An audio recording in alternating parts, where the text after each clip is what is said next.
যে পরিবারের মশারিটাকে সেলাই করে করে করে করে চালাতে হয়, ছিঁড়ে গেলে সেটা কিনতে পারে না, যে পরিবারে বিদ্যুৎ সুইচ বন্ধ করে রাখতে হয় দিনে 3 ঘন্টা, বিদ্যুতের বিল বেশি আসবে বলে ঘোলা জলে মাছ ধরা যায়, এই প্রবাদ বচনটা নিশ্চয়ই তুমি জানো। কিন্তু ঘোলা জলে কোন মাছ ধরা যায়? যে মাছগুলো শান্তশিষ্ট, অর্থাৎ মধ্যবিত্ত দরিদ্র মাছগুলোকে, রুই, কাতলা, চিংড়ি ইত্যাদি মাছগুলো, সেই মাছগুলোকে তারা ঘোলা জলে ধরতে পারে। কিন্তু প্রকৃতপক্ষে যেগুলোকে আমরা গোদা বাংলায় গ্রাম্য ভাষায় কাঠ মাছা বলি, অর্থাৎ মাগুর, চিংড়ি, কই, এই সমস্ত মাছগুলোকে তুমি কিন্তু ঘোলা জলে ধরতে পারবে না। জলকে পুরোপুরি মেরে দিয়ে পুকুরে জল শূন্য করে পাঁকের মধ্য থেকে তাদের তুলতে হয়, মানে তারা পাঁকে ঢুকে যায়। এই মাছগুলো কিন্তু ধনী মাছ।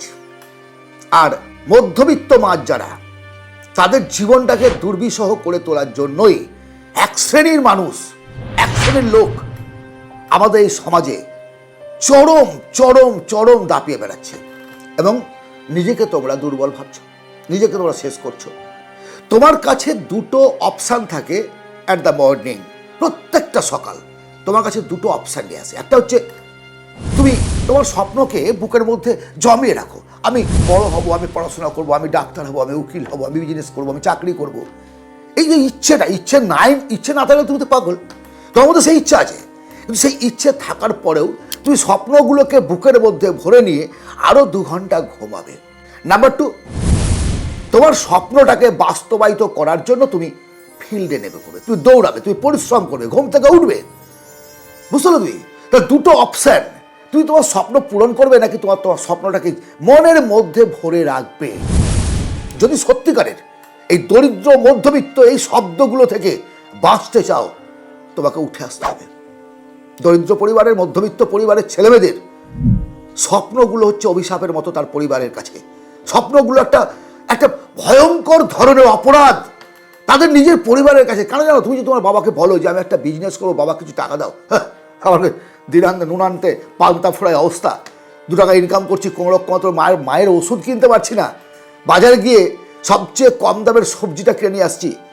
3 স্টেপ মার্কেটিংয়ের, যেটা 3য় শ্রেণীর মার্কেট, মানে বেলা বেড়ে যাওয়ার পর, দুপুরের পর আমরা গিয়ে মার্কেট করছি সবজির, আর সেখানে তুই স্বপ্ন দেখছিস বিজনেস করার।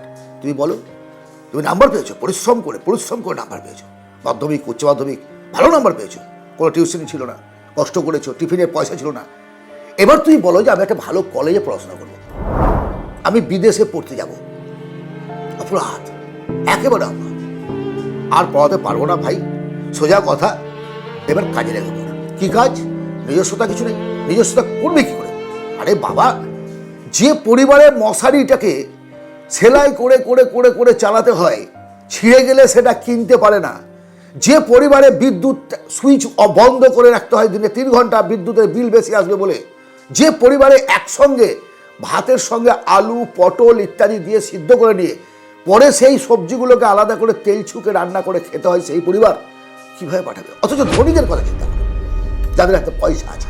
ছেলে নাম্বার কম পেয়েছে, ভালো কথা, হুস করে তোমার মাথার ওপর দিয়ে এরোপ্লেনে করে বিদেশ চলে গেল পড়তে। বিদেশ থেকে চলে আসলো নাম করা ডাক্তার, নাম করা ব্যারিস্টার, আর তুমি তার থেকে নাম্বার বেশি পেয়ে তার ড্রাইভার। একজন ধনী মানুষের ছেলে গ্র্যাজুয়েট মানে সে কোম্পানির মালিক হবে, আর একটা মধ্যবিত্ত পরিবারের ছেলে গ্র্যাজুয়েট হলে সেই ধনী পরিবারের ছেলে ড্রাইভার হবে। সিস্টেম, এই সিস্টেমটাকে ব্রেক করতে হবে, এই সিস্টেম থেকে তোমাকে বেরিয়ে আসতে হবে। কীভাবে? একমাত্র কাজ অর্থ, টাকা।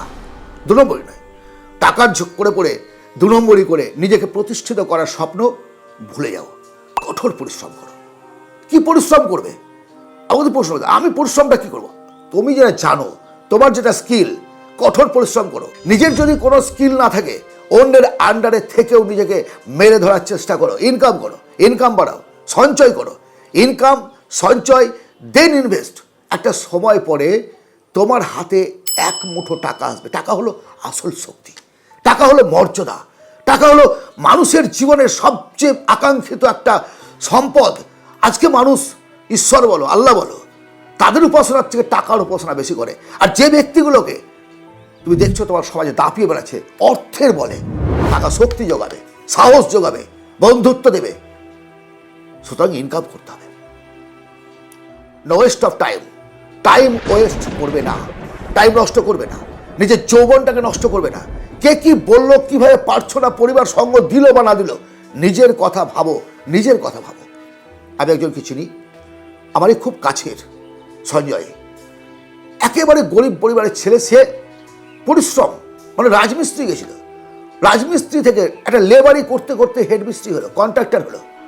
আজকে সে কি করে জানো, বাড়ি বিল্ডিংগুলো টোটাল কন্ট্রাক্ট নিয়ে নেয়, টোটাল কন্ট্রাক্ট নিয়ে সেগুলোকে সাপ্লাই করে, সেগুলোকে সুন্দরভাবে তৈরি করে সেটাকে অন্যদের মধ্যে বিক্রি করে দেয়, ফ্ল্যাট বানাচ্ছে, প্রমোটার, মোটা মোটা টাকা ইনকাম করছে, ল্যান্ডেড বিজনেস করছে। গন্ডগোল, পড়াশোনা জানে না, বউটা শিক্ষিত, বিয়ে করেছে, সেই হিসাবপত্র রাখে। সুতরাং আমি শিক্ষিত নই, আমার বেশি এডুকেশন নেই, আমি গরিবের ছেলে, আমি মধ্যবিত্ত ছেলে, এই যে বাহানাগুলো ছিল, আজকে থেকে, এই মুহূর্ত থেকে সত্যি যদি আমাকে ভালোবাসো, একেবারে মুছে ফেলো মন থেকে, একেবারে মুছে ফেলো এবং এগিয়ে চলো, সামনের দিকে এগিয়ে চলো। ভালো থাকবে, আনন্দে থাকো, সফল হও।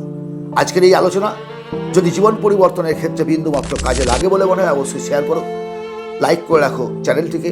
কারণ আমরা জীবনের মূল্যবোধ, জীবন কীভাবে গড়বে, এই বিষয়ে এই ভিডিওতে আমরা আলোচনা করি, এই চ্যানেলে আলোচনা করি। সঙ্গে থেকো, পাশে থেকো, আমি তোমাদের সঙ্গে আছি।